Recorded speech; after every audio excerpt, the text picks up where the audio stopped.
sort of passed it by without looking really.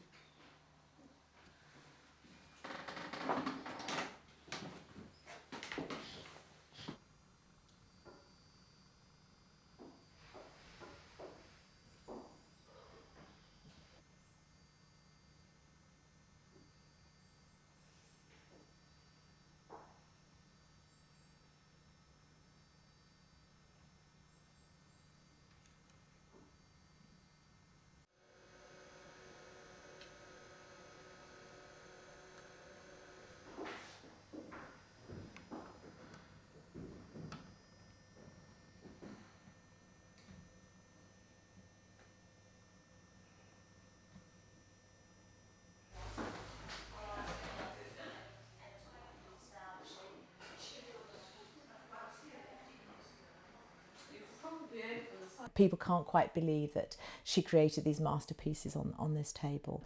And I think it's the one thing that if there was a fire, we all agree that's the thing we'd run and get and run out of the house with.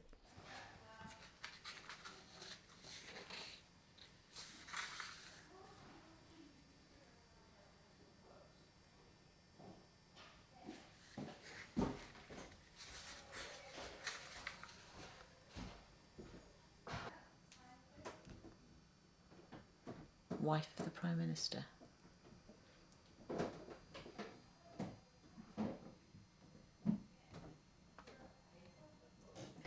It was very good in you to write, but I shall not be so much your debtor soon. I want to tell you that I have got my own darling child from London.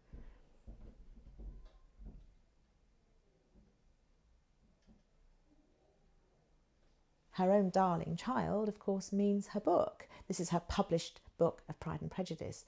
And this tells you exactly what Jane thought of her books. They were her children. She had no children of her own. And these were where she poured all her maternal feelings, I suppose. And the way she describes that book, I think it in a way, maybe it's why it's so big for everybody, because it's such a precious thing for her. In the 1800s, it would have been, a market town as well.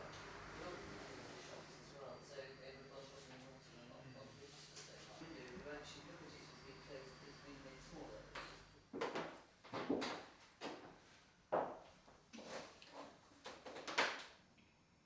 When I was growing up, I wasn't really terribly aware of it. I would visit my great aunts in Winchester, and lots of the things that they had are now here in the museum, but I just kind of took it all for granted.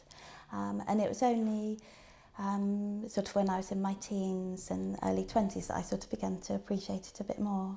Didn't have time for it, but we can take a picture of it.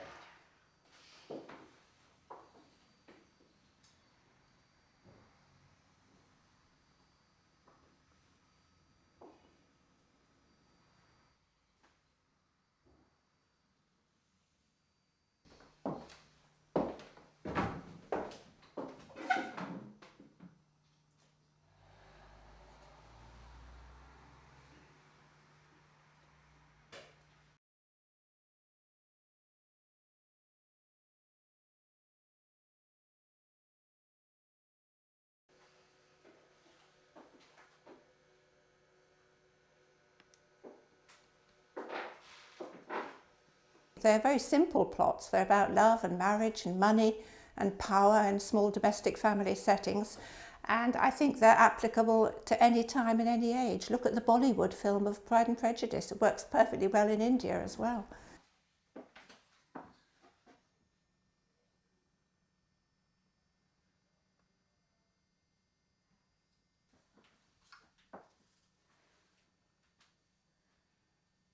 She did push the boundaries. I mean, she changed her publisher for when she was writing Emma because she thought she deserved more money. And I think that's a really, really interesting thing about her. She liked the money that she made from her books. I mean, she wrote them because I think she couldn't have not written them because, she was a creative person. But she wanted to get paid properly for them because she knew that people appreciated them. So she was very much an early feminist. She was very proud of her authorship. I think we make a mistake if we think she was a quiet little violet writing downstairs at her table. I think she was pretty pleased with herself with being an author and selling books. Her earliest biographers had this idea of her as, you know, the very good maiden aunt and, you know, this very demure person. So people do keep changing their ideas of Jane, but through it all, you know, we have the novels and we have her letters too.